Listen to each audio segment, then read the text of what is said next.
कभी सोचा है आपने, अगर एक महिला जेल में है और उसके पति की मौत हुए 5 साल हो चुके हैं, फिर भी वो एक दिन अचानक गर्भवती पाई जाती है, तो क्या वो चमत्कार है? नहीं, ये हमारे सिस्टम की सबसे गंदी हकीकत है। ये कहानी एक औरत की है जिसे कानून ने कैदी बना दिया, लेकिन इंसानियत ने उसे नर्क से भी बदतर हालातों में धकेल दिया। ये कहानी है एक माँ की, एक इंसाफ की लड़ाई की और एक सिस्टम के पर्दाफाश की।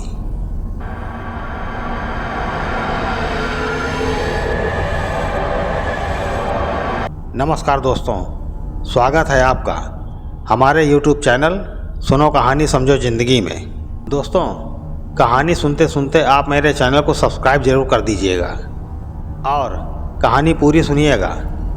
अगर अच्छी लगे तो आप इसे लाइक कर दीजिएगा और अपने दोस्तों में शेयर भी कर दीजिएगा।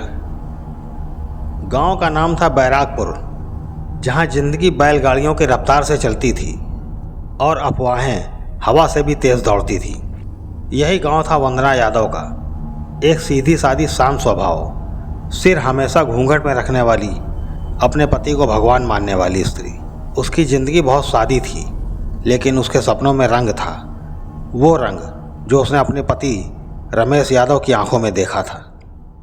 रमेश यादव गांव के बाहर एक छोटे से खेत के मालिक थे, मेहनती, ईमानदार और दिल से सच्चे। उनके पास दौलत नहीं थी, लेकिन इज्जत बहुत थी।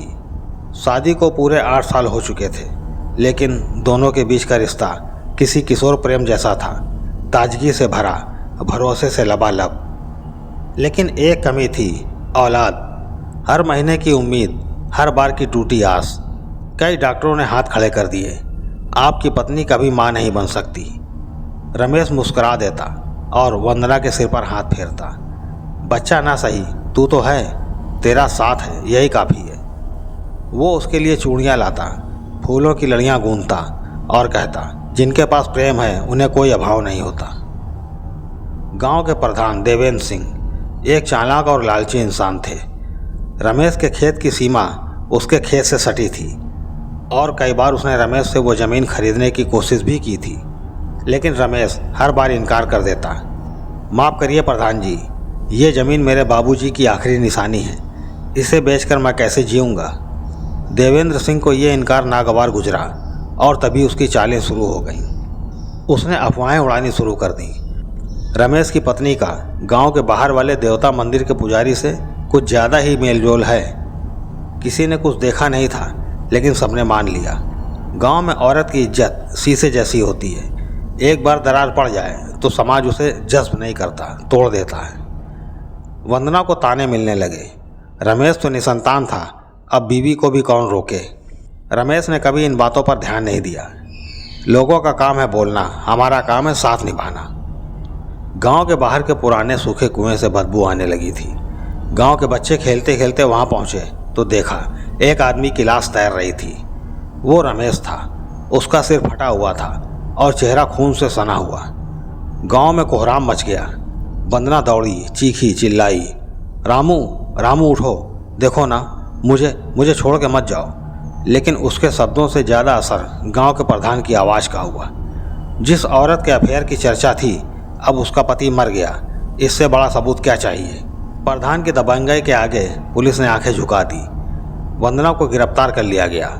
4 लोगों के बयानों के आधार पर FIR दर्ज हुई। IPC सेक्शन 302 पति की हत्या। कारण वंदना का किसी और मर्द से संबंध था। दोनों ने मिलकर रमेश को रास्ते से हटा दिया। कोई पूछने वाला नहीं था उस औरत से, जिसने पति के हर दर्द को अपना माना, जिसने मां ना बन पाने का दोष भी खुद पर लिया, जिसने हर दिन पति के लिए व्रत रखा, हर रात उसकी तस्वीर देखकर सोई। कोर्ट में वकील चिल्लाया, मैम, ये औरत चरित्रहीन है। फरियाद नहीं सुनी गई। बचाव पक्ष को वकील भी नहीं मिला। 7 महीने तक केस चला, लेकिन कोई सबूत नहीं था, सिर्फ कहानियाँ थीं, वो भी झूठी। और अदालत ने वही देखा जो कागज़ पर लिखा था। वंदना को 14 साल की सज़ा सुनाई गई। पूरा गांव चुप था, जैसे सबको उसका अपराध पहले से पता था। बूढ़ी माँ सिर झुकाकर खड़ी थी, औरतें दूर से देख रही थीं और वंदना बस एक ही बात कह रही थी, मैंने कुछ नहीं किया, मुझसे मेरे रामू को मत छीनो। लेकिन इस देश में सबसे बड़ा अपराध सच्चाई बोलना है। और सबसे बड़ी सज़ा औरत होना।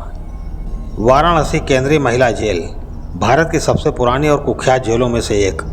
बाहर से ऊंची ऊंची दीवारें, अंदर से टूटे हुए इंसान। जहां गुनाह अपनी सज़ा नहीं बल्कि और भी गुनाहों को जन्म देता है। जहां एक औरत की पहचान उसका नाम नहीं, उसका केस नंबर होता है। वंदना यादव, कैदी नंबर 4132। जेल के 1 नंबर बैरक में उसकी जगह तय हुई। एक अंधेरी बदबूदार कोठरी, जहां दीवारों पर सिर्फ सीलन नहीं, चीखों की गूंज थी। जहां हर रात किसी की आत्मा मरती थी और हर सुबह वो फिर से सांस लेने को मजबूर होती थी। वंदना को जेलर ने देखा। नई आई है, बड़ी शरीफ लगती है, देखने में ठीक ठाक है, ध्यान रखो इसका। ये शब्द उसके लिए नहीं, उसके शरीर के लिए थे। औरतों की जेल में ध्यान रखना एक चेतावनी है कि अब तेरा जीवन नहीं, तेरा अस्तित्व भी मेरे पास है।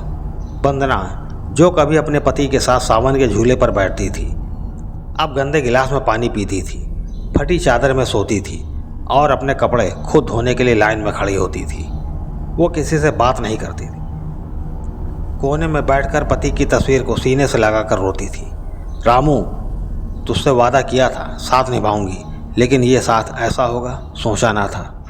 लेकिन जेल में सिर्फ दीवारें नहीं बोलती, दरिंदे भी इंसान के भेष में घूमते हैं। हर महीने कुछ कैदियों को ड्यूटी पर बुलाया जाता था। ये ड्यूटी ना तो सरकारी काम की थी, ना समाज सेवा। ये ड्यूटी थी रात के अंधेरे में इंसानियत का बलात्कार। जेलर रवि शुक्ला, एक मोटा सा पेट, पान से सने होंठ और आंखों में लोलुपता की आग। हर रात 2-3 कैदियों को चुनता, वार्डन के इशारे पर उनका नाम पुकारा जाता।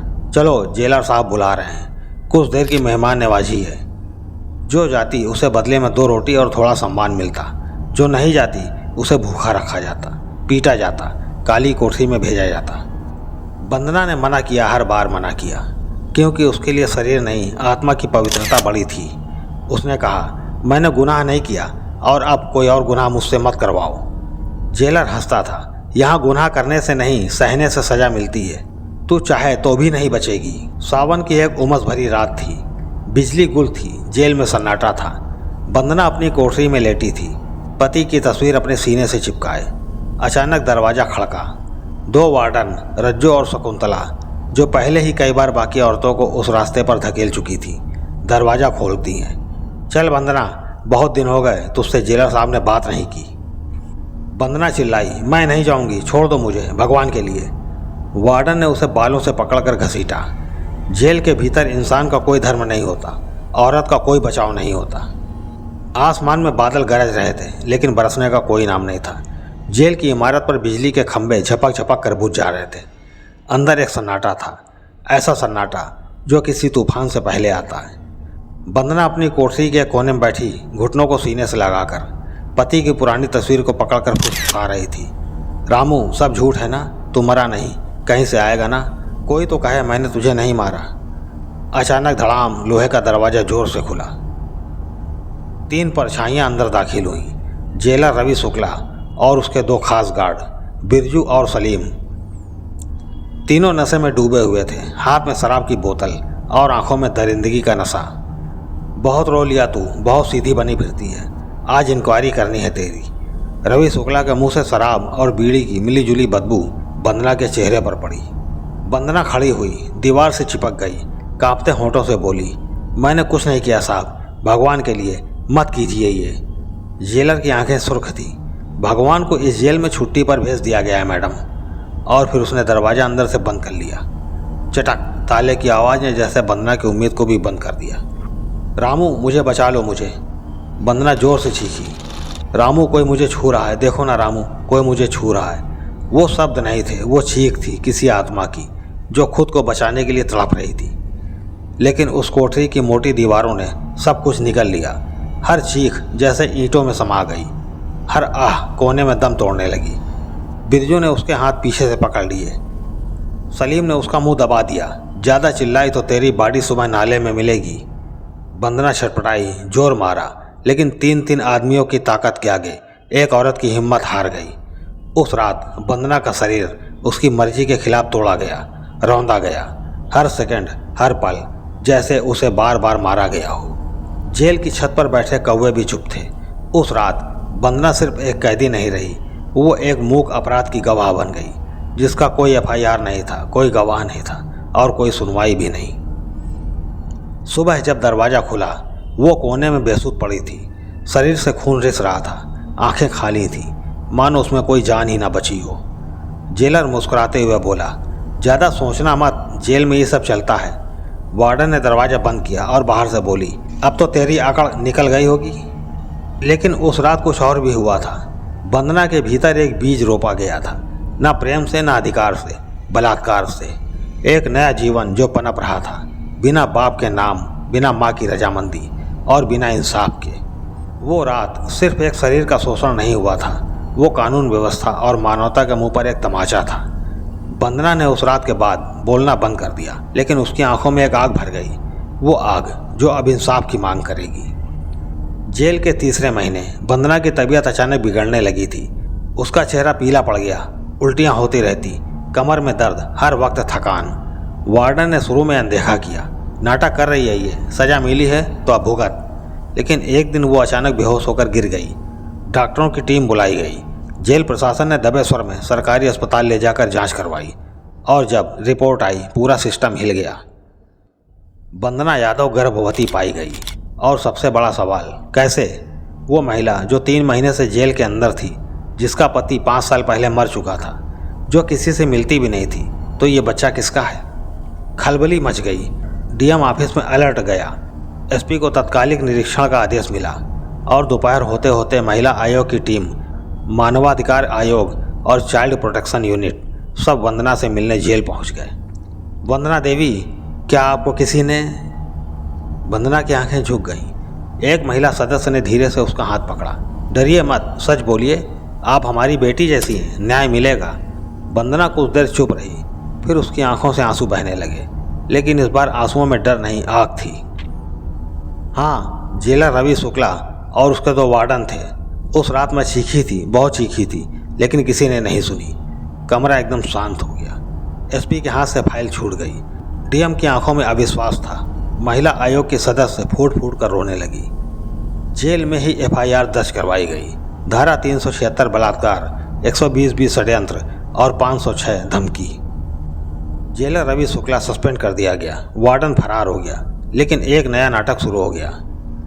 वंदना पर दबाव डाला जाने लगा। एसपी ऑफिस से लेकर डीजी जेल तक के लोगों ने इशारों में कहा, बोल दो कि जेल में आने से पहले ही संबंध थे, वरना तुम्हारा केस और बिगड़ जाएगा, तेरे ही चरित्र पर सवाल उठेंगे। सोच ले, तुझे माँ बनने देना भी जेल की कृपा है। लेकिन इस बार वंदना ने चुप्पी नहीं ओढ़ी। वो उठ खड़ी हुई और बोली, अब जो कुछ भी है मेरा नहीं, इस देश के सिस्टम का अपराध है और इस बार मैं इंसाफ लेकर रहूँगी। मीडिया में आग लग गई। पति की हत्या में बंद महिला जेल में गर्भवती, पति की मौत 5 साल पहले हो चुकी है। यह हेडलाइन टीवी पर, अखबारों में और सोशल मीडिया पर जंगल की आग की तरह फैल गई। अर्णव, रवीश और अनुराग जैसे बड़े पत्रकारों ने सवाल उठाए, ये कौन सी जेल है जहां महिला के साथ रेप होता है और सिस्टम चुप रहता है? कब तक हमारा न्याय बलात्कारियों का संरक्षक बना रहेगा? दिल्ली से लेकर लखनऊ तक आंदोलन शुरू हो गए। एनसीपीसीआर, एनसीडब्ल्यू, एनएचआरसी सभी ने स्वतः संज्ञान लिया। सरकार पर दबाव बना। महिला अधिकार कार्यकर्ता जेल के बाहर धरने पर बैठ गई। पोस्टर उठाए, नारे लगे, इंसाफ चाहिए, जेल नहीं बलात्कारशाला है, हम सब वंदना है। वंदना अब सिर्फ एक कैदी नहीं रही, वो एक आंदोलन बन चुकी थी। वंदना के गर्भ में एक मासूम जान धीरे धीरे आकार ले रही थी, जो न किसी का अपराध था न सजा, बस एक निर्दोष अस्तित्व जो इस गंदे सिस्टम की कोख से जन्म लेने वाला था। वंदना अपने पेट पर हाथ रखकर हर रात भगवान से यही कहती, बच्चे, तू मेरी कमजोरी नहीं, मेरी ताकत बनेगा। वाराणसी महिला जेल, सर्दियों की ठंडी सुबह, दिन था 7 जनवरी। हवा में कपकपी थी, लेकिन वंदना की कोख में एक गर्म हलचल थी। प्रसव पीड़ा शुरू हो चुकी थी। डॉक्टरों को बुलाया गया। कैदी नंबर 302F वंदना यादव लेबर पेन शुरू हो गए। जहां रोज दर्द, सजा और चीखें आम थी, आज वहां एक नवजात के रोने की आवाज़ गूंज रही थी। एक लड़का पैदा हुआ, नन्ही सी आंखें, कपकपाते होंठ और मासूम चेहरे पर कोई अपराध नहीं। लेकिन उसकी किस्मत, वो पैदा हुआ जेल की सलाखों के पीछे। उसका बाप कौन था, ये सवाल था समाज का। जैसे ही बच्चा जन्मा, कोर्ट के आदेश पर डीएनए टेस्ट हुआ। रिपोर्ट आई, बच्चे का डीएनए मैच करता है जेलर रवि शुक्ला के साथ। पूरा प्रदेश हिल गया। अब कोई बहाना, कोई बयान, कोई लीपापोती नहीं बची थी। सच्चाई सामने थी। जेल प्रशासन का बलात्कार, सिस्टम की चुप्पी और एक निर्दोष महिला का मां बनना। मीडिया एक्टिविस्ट और हजारों आंखें कोर्ट की ओर टिकी थी। वंदना काले जोड़े में अपने बच्चों को गोद में लेकर कोर्ट में खड़ी थी। उसकी आंखों में डर नहीं, हौसला था। वो अब पीड़िता नहीं, गवाह बन चुकी थी उस सिस्टम की जो न्याय देने के नाम पर उसे नर्क में झोंक चुका था। जज ने पूछा, आप पर पति की हत्या का आरोप है, आप कुछ कहना चाहेंगी? और आपके साथ बलात्कार हुआ, इस पर भी आप कुछ कहेंगी? वंदना का जवाब एक इतिहास बन गया। मेरे पति का मुझसे एक ही वादा था कि वो मुझे कभी अकेला नहीं छोड़ेंगे, लेकिन जब वो मारे गए मुझे दोषी बना दिया गया। अब इस बच्चे ने मुझे फिर से जीवित कर दिया है और इस बच्चे का नाम है न्याय। जज ने फैसला सुनाया, वंदना यादव को दोष मुक्त किया जाता है। पति की हत्या के केस में उचित सबूत नहीं मिले, इसीलिए इन्हें बाइज्जत बरी किया जाता है। जेलर रवि शुक्ला को उम्र कैद की सजा दी जाती है। दोनों वार्डन को 10 साल कठोर कारावास। महिला आयोग की विशेष सिफारिश, वंदना को 25 लाख मुआवजा और सरकार द्वारा बच्चा पालन सहायता। मीडिया हेडलाइन बनी, जेल में बलात्कृत महिला निर्दोष साबित, बेटा बना न्याय की पहचान। सभी न्यूज़ चैनलों पर उसकी कहानी छाई रही। वंदना अब निर्दोष महिला न्याय मंच की फाउंडर है। वो जेलों में बंद हजारों महिलाओं की आवाज़ बन चुकी है। उसने समाज से कहा, मैं एक अपराधी नहीं, सिस्टम की गलती थी, लेकिन अब हर वंदना को आवाज़ मिलेगी और मेरा बेटा वो गवाह बनेगा उस संघर्ष का जो मैंने अकेले लड़ा। वंदना अब अपने बेटे को स्कूल छोड़ने जाती है। एक रिपोर्टर पूछता है, आप अपने बेटे से क्या कहती हैं? वंदना मुस्कुरा कर जवाब देती है, मैं कहती हूँ, बेटा तू जेल में पैदा हुआ था, लेकिन तेरा नाम कैदी नहीं, क्रांति है। दोस्तों, सिस्टम चाहे कितना भी गंदा हो, सच की कोख कभी खाली नहीं होती। वो एक दिन जन्म जरूर देती है, या तो इंसाफ को या एक बच्चे को जो सिस्टम को आईना दिखा सके। वंदना की तरह हर औरत को चुप नहीं रहना चाहिए। वो एक कैदी थी, पर उसके अंदर एक माँ थी, एक योद्धा थी, एक इंसान थी। और जब एक इंसान जागता है तो पूरा सिस्टम कांप उठता है। दोस्तों, ये दिल को छू लेने वाली कहानी आपको कैसी लगी? अगर अच्छी लगी हो तो लाइक कीजिएगा और अपने दोस्तों में शेयर भी कीजिएगा। और हाँ मेरे दोस्त, अपने इस चैनल को सब्सक्राइब भी करते जाइए। जय हिंद।